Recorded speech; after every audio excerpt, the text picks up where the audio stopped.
इस वीडियो में बात होगी ओरल हाइजीन के हवाले से और इसके साथ ही जो डेंटल प्लैक बन रहे होते हैं, दांतों के ऊपर एक लेयर बन जाती है, को टार्टार कहा जाता है।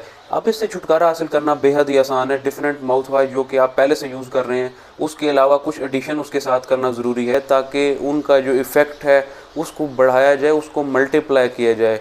जिस तरह के क्लोरहेक्सिडीन और हाइड्रोजन परऑक्साइड माउथ वाश ये रूटीन में अक्सर लोग यूज़ कर रहे होते हैं, लेकिन इसमें एस्कॉर्बिक एसिड की एडिशन बेहद ज़रूरी है। ये चीज़ ऑलरेडी प्रूवन भी है। स्कर्वी एक डिजीज़ है जिसमें दांतों में से, गम्स में से ब्लीडिंग शुरू हो जाती है, बोन्स वीक होने लग जाती हैं, जोड़ों में, घुटनों में, बोन्स में सोजिश हो जाती है। कहीं पे इन्फेक्शन हो तो वो जल्दी हील नहीं करता। स्किन के ऊपर जो एक प्रोटेक्टिव बैरियर होता है वो कंप्रोमाइज़ रहता है और स्किन जल्द भी बेशुमार इन्फेक्शंस का शिकार रहती है। 18वीं सदी में मलाह इस डिजीज़ स्कर्वी से बहुत ज़्यादा मुतासिर हुए थे, क्योंकि सालों साल वो पानी में रहते हैं, वहीं पे जो खुराक मिलती है वो उसी पे ही गुजारा कर रहे होते हैं। तो एक ब्रिटिश नेवी सर्जन जेम्स ने एक रिसर्च की। इन मलाह को जब फ्रूट्स दिए गए, फल सब्जियां दी गई जिनके अंदर डिफरेंट वाइटामिन थे और ख़ास तौर पे विटामिन सी जिनमें ज़्यादा था, तो वो इससे रिकवर होना शुरू हो गए।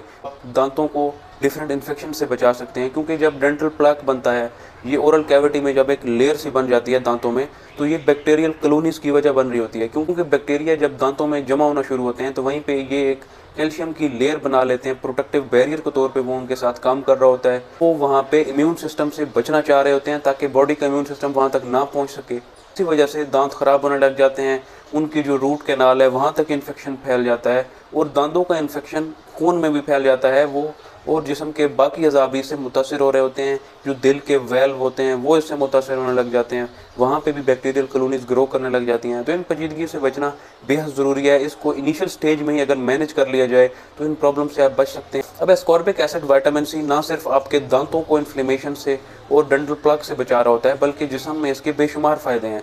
ये कोलेजन के बॉन्ड्स को भी स्ट्रॉन्ग करता है, जो स्किन का एक बैरियर होता है उसको ये मेंटेन रखता है, स्किन के ऊपर ग्लो को ये भी मेंटेन रखता है, स्किन की फ्लेक्सिबिलिटी को ये मेंटेन रखता है ताकि स्किन को रिंकल्स से भी बचाया जा सके।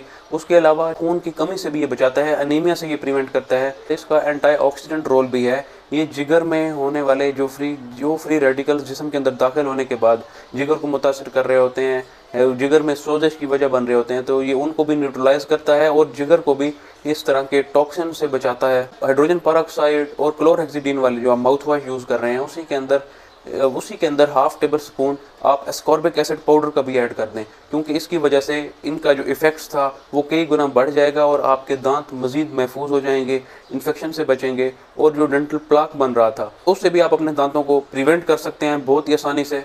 इन माउथ वॉश को आप डेली बेसिस पे करें या at least 3 to 4 times per week करें ताकि आपके दांत बच सकें, इन्फेक्शन से बच सकें, इन्फ्लेमेशन से बच सकें। डाइट के हवाले से भी ज़रूर कॉन्शियस हो जाएं, क्योंकि डेंटल प्लाक के नीचे जो बैक्टीरिया अपनी कॉलोनीज बना रहे होते हैं वो मॉइस्ट इन्वायरमेंट में रह रहे होते हैं। अब सलाइवा वहाँ पे मिल रहा होता है उनको, वो मॉइस्ट इन्वायरमेंट में उनका सर्वाइवल और ज़्यादा आसान हो जाता है। इसके साथ ही जब आप रिफाइंड डाइट यूज़ करेंगे, आप कार्बोहाइड्रेट यूज़ करें, निशास्ते से बनी वाली चीज़ें आप जब इस्तेमाल कर रहे होंगे, तो ये उनको और ज़्यादा डाइट प्रोवाइड करेंगी, तो उनकी कॉलोनीज और तेज़ी से ग्रो करने लग जाएंगी। तो आप इन डाइट से भी खुद को बचाएं। डाइट का आप यूज़ करें, ऐसी डाइट यूज़ करें जो कि आपकी बॉडी के अंदर इंसुलिन का सर्च कम करे, ग्लूकोज का लेवल आपके ब्लड के अंदर ज़्यादा रेज ना करे। तो इस तरह आप बैक्टीरिया की इन कॉलोनीज से खुद को प्रिवेंट कर सकते हैं, इन प्लग से आप खुद को बचा सकते हैं। तो रेमेडीज़ थी, अगर आप इनको रूटीन में लाएं तो इन डेंटल प्लग से भी आप खुद को बचा सकते हैं। और बैक्टीरिया जो वहाँ पे ग्रो कर रहे थे इन प्लग्स के नीचे, तो उनको भी आप किल कर सकते हैं और मज़ीद कॉम्प्लिकेशन से आप अपने दांतों को, ओरल कैविटी को